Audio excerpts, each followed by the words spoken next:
Israel dalam bahaya. Krisis di Israel sebabkan kudeta militer dan juga pembentukan negara Palestina.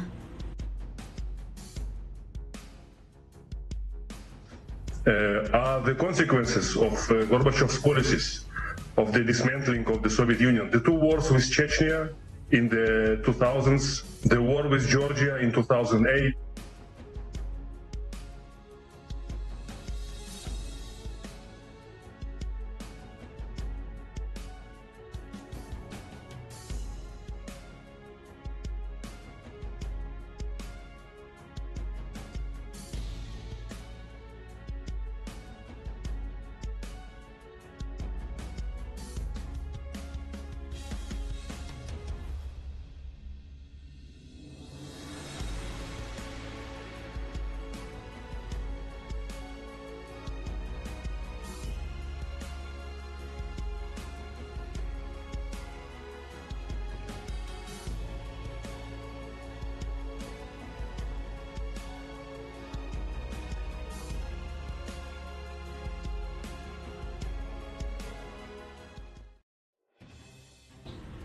Israel sedang dilanda krisis politik setelah Menteri Kabinet Perang yang juga mantan Jenderal Angkatan Darat Benny Gantz berseteru dengan Perdana Menteri Benjamin Netanyahu. Gantz mengancam akan mengundurkan diri kecuali Perdana Menteri Netanyahu menerima rencananya untuk menyelesaikan konflik Gaza yang dapat mengarah pada pembentukan negara Palestina. Seorang pakar hubungan internasional mengatakan kepada Sputnik bahwa Tel Aviv menghadapi tuntutan yang semakin besar untuk menyelesaikan perang Gaza di tengah kerja keras dalam negeri. Rencana Gantz untuk menyelesaikan perang Gaza melibatkan demilitarisasi jalur Gaza dan juga pembentukan pemerintahan sipil multinasional di wilayah tersebut.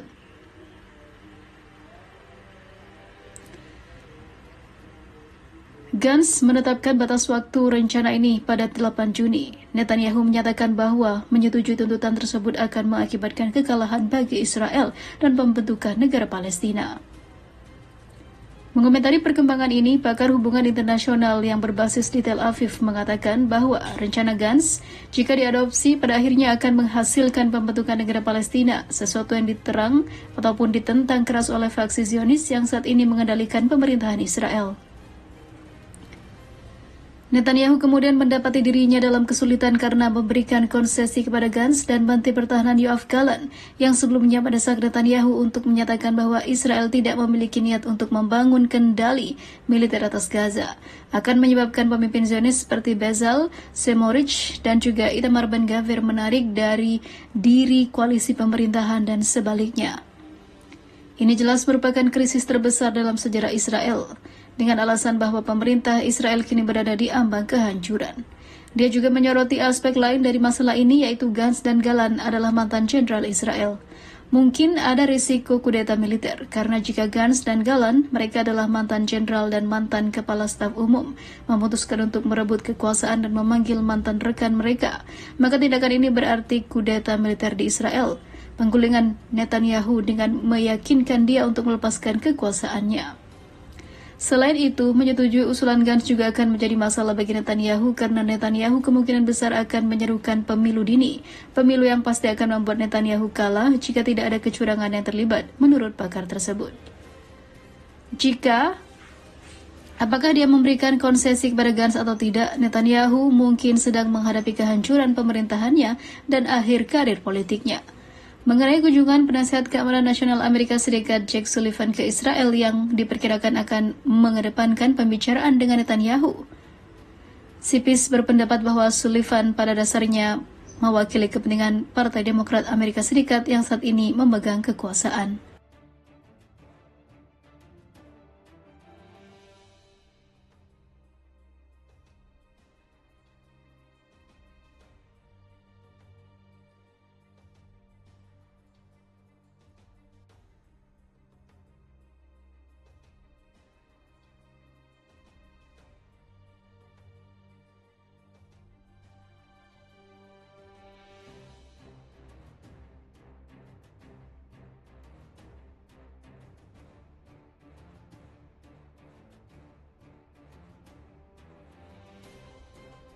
Suatu menit diserang Hamas, markas komando Israel jadi banjir darah.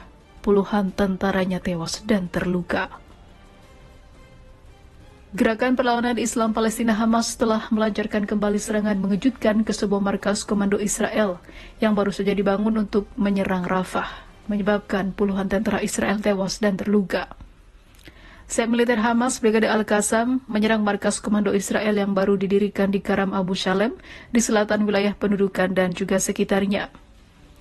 Brigade Al-Qassam mengumumkan pasukan Israel di pangkalan Karam Abu Shalem dan juga sekitarnya menjadi target serangan rudal-rudal jarak dekat, sehingga menyebabkan helikopter Israel dikerahkan untuk mengevakuasi sejumlah korban akibat serangan fantastis Hamas yang tak terduga itu.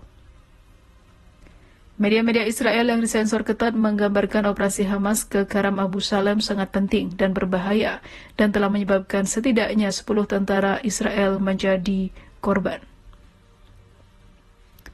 Beberapa saat kemudian, media-media Israel mengutip sumber keamanan rezim Zionis mengabarkan terbunuhnya beberapa tentara dan puluhan lainnya terluka akibat serangan Hamas yang tak terduga itu. Sumber keamanan Israel juga mengatakan bahwa Hamas menyerang sebuah markas komando yang baru saja didirikan di Karam Abu Shalem dan akan digunakan untuk melancarkan operasi pemboman ke Rafah. Markas komando di Karam Abu Shalem didirikan 2 minggu lalu dengan maksud untuk mengkoordinasikan operasi darat ke Rafah dan ditempati oleh para perwira intelijen dari Shin Bet serta jenderal-jenderal militer Israel.